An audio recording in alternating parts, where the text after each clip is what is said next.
Mtu anayenena kwa lugha na akatetema, huwezi kumtofautisha na mtu aliyepagawa mwenye pepo mbaya.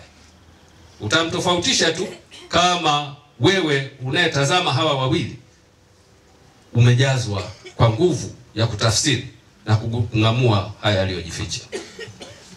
Mhubiri anayefundisha kweli ya Mungu na anayefundisha uzushi ni ngumu sana kung'amua, isipokuwa kama Roho mwenyewe amekujaza na yeye mwenyewe akusaidie kufasiri. Hapa nitatoa mifano michache.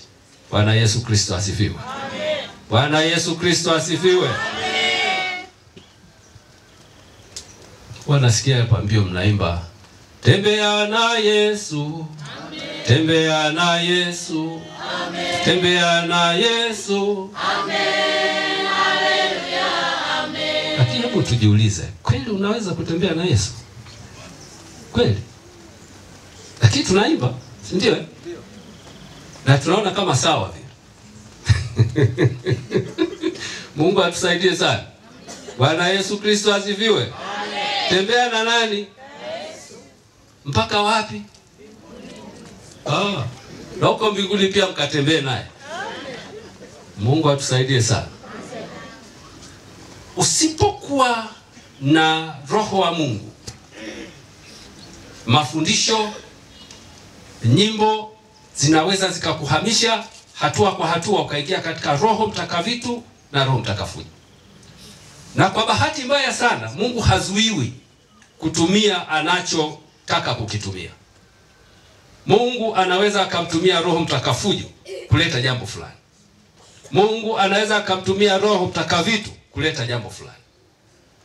Katika maandiko tumeona mara kadhaa watu wa Mungu walipopitishwa katika mioto ya namna hiyo, mpaka pale Mungu alipotaka yeye mwenyewe kueleza tofauti. Nitoe mifano michache.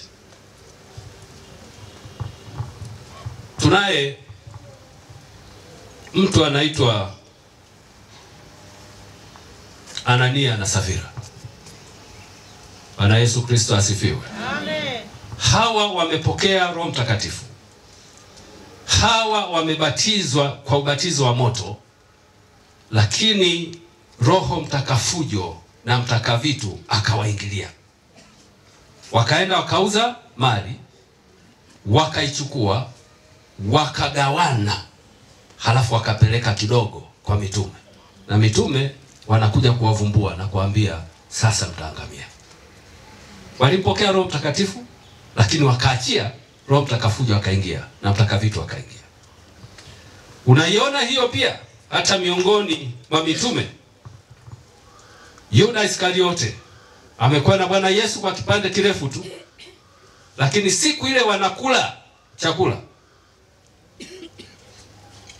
Roho Mtakavitu akamwingilia, akatoka akaenda kumsaliti Bwana wake.